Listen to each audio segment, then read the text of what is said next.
Hi, this is Nick Ritter, here to show you another project walkthrough in Cavalry. This is my Merry Christmas, Santa grabs the glass of milk animation, and we'll go through each element of this animation. Let's dive into it. First step is the initials. It's just a PNG that I created, and that's just in the bottom. It has a little bit of branding for me. Hide that. Looking at the cookie, there's actually 3 cookies. The other 2 are inside the table group here, but they're all just copies of each other, and I changed the random seeds. So I'll show you how this cookie was made. First off, so I'll hide this duplicator. The cookie is really just a rectangle with a complex radius mode and then a greater roundness on the top and then less on the bottom. That gives us that cookie shape. And then we'll look at this polygon shape here. It's just a pentagon that's been widened, randomized deformer a little bit with rounded corners using the bevel modifier that you can see down here. And then I took that into a duplicator. Duplicator has random size and random height for the chocolate chips. And I connected the seeds together on these randoms, so all I had to do was change one of the seeds and it would change both of them. So each time I duplicated the cookie, I just changed one of the seeds, and it makes it look like a totally different cookie. Also in this table group, this was intended to be everything that wasn't going to move, just it's on the table. I had initially thought that I would animate this cookie, but just taking the milk and putting it back and refilling it took up so much time. Here we are. It did not get animated. The plate is a custom shape with bevel modifier thrown on it. Here's what it looks like without the bevel modifier. And then the highlight is done via the outline, and then the base color with the shading is the fill. And then the fill has a custom gradient shader. So let me open up the plate. So this first shader, Gradient Shader 7, is the shader of the plate itself. If you bring the diamonds close together, then it's less blurred. It just makes it more like a cartoony harsh divide between the shadow and the base color. And then the outline, I had it fade a little bit more from the shaded color up to our highlight color. So that way the outline looks invisible at the bottom, but then it gives us that nice highlight edge at the top. That's our plate. And a note about the colors. As I created each color in my design, I created a new color in the scene palette and then added it down here.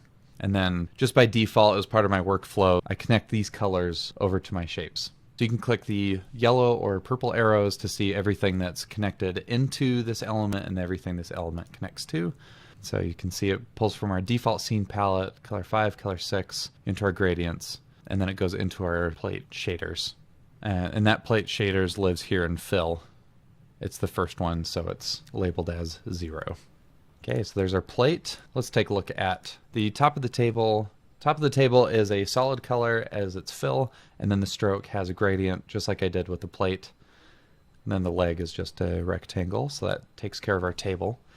The milk comes in 2 different parts. So the first one is our milk group, which takes care of our glass, the reflection here, and then the second part of that is the actual milk on the inside. So let's take a look at this milk first. This milk has a manipulator. The manipulator element is connected to our Santa position. And by Santa, I just mean the arm and the hand. So what I can do is I can say, I want the Santa position to be used in the manipulator, but the manipulator also has, so let me move the hand over a little bit. So if I change the strength from 0 to 100, it even goes past 100, but to 100, it moves the glass into his hand. So you can animate someone grabbing something by animating the strength of a manipulator, where the position is connected to the position of the thing that's doing the grabbing. So in this case, it's just a quick 2-frame transition from not being held to being held at 100%. It stays that way until the glass is brought back, and then it goes from 100 to 0, and then the hand can let it go. So that's how the manipulator works. The reflection is just a shape, and inside the fill, I pulled the alpha down.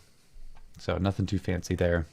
The glass is also another custom shape, and the way that you can create this in Cavalry, so things are procedural by default, but if you want to create an editable shape, then you click on the base shape that you want to edit, and then make sure you come up here to the shelf and check the Make Editable Primitives checkbox. And then when you click and drag, you'll see that the rectangle shape that I just created doesn't have any sort of width or height to it, but you can select this Edit Shape tool and click and drag any one of these points to edit the way you want. And then just set the fill to be very transparent and a little bit of bevel. Here's what it looks like without the bevel, with the bevel. So that's the glass that the milk goes into. And then we have this other layer called milk. So it's this big rectangle. And then I've got a couple of different things on here. So the align allows me so that when I change the size, it looks like it's filling up. So that's how I animated the glass to fill back up again. Let me solo the milk layer here. And then I've got this subdivide element and a noise element. And these are both deformers. So the noise element is the thing that causes the ripply effect. And you can see it a lot when it's filling up. So this is without the noise. That's with the noise. And then this is without the subdivide and with the subdivide. Just gives you nice rounded edges. And then inside the noise, it's just simplex noise. And then I animate the minimum and the maximum. So that changes how high that the randomness will go. And then this changes how low the randomness will go. And if you take it too much, you'll see that the randomness is also coming in at the bottom. And then the noise deformer has this time attribute is automatically linked to your playhead in your timeline. So all you do is click this X and it'll turn green. And that means it's just staying still. That means it's just staying still. So when it's connected, it changes every frame. But when it's disconnected, it'll stay the same. And then the other thing I also do is change the noise position. So I wanted it to feel like the ripples were moving a certain direction. And so I just animated the X parameter right here. So that's the milk. And then our Santa, this is the arm, the hand, the thumb.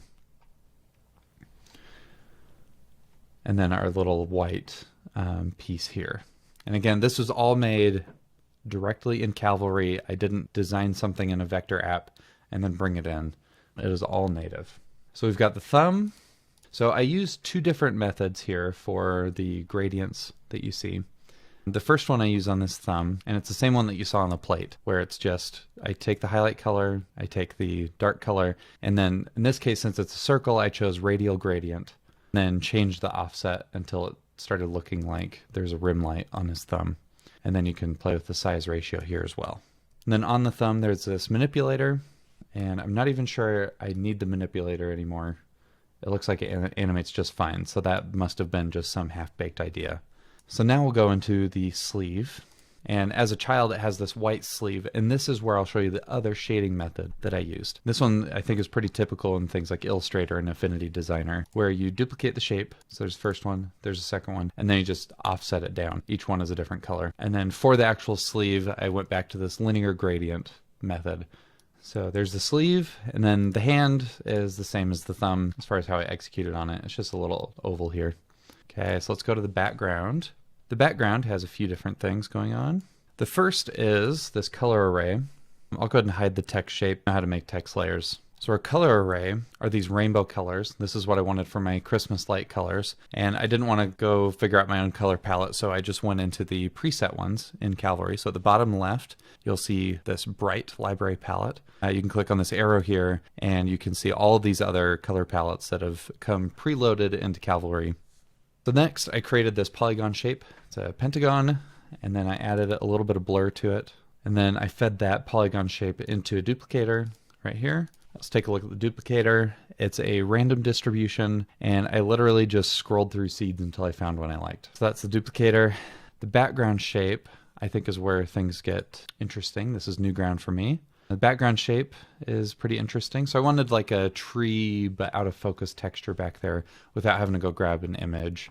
So here's our background shape. It's got a few different things in here. Let me solo this, go to fill. This SKSL shader, this is a beta feature that I was testing out. So it actually doesn't need to be here. I can just delete that. What we're looking at though is a gradient shader. So this is what it looks like without the gradient shader, and a noise shader. And this is what it looks like without the noise shader. So inside our linear gradient, I set the blend mode to multiply. And then you can change the layering here in the shaders menu. Order does matter when it comes to blend modes. And then as I created these colors, I wanted to go a little bit more bluish on the darker tones and then a little more yellow in the lighter tones to give a little bit of color variety. So that is it. There's my Merry Christmas, Santa Claus grabbing his milk animation. Bring back my bokeh here. Don't forget to like and subscribe if you like this video and want to see more just like it. If you have any questions about this, feel free to drop a comment. Let me know if you have any video requests. I'm happy to oblige. And Merry Christmas, Happy Holidays, enjoy your time off if you got it, and let's get this year over with. Thank you.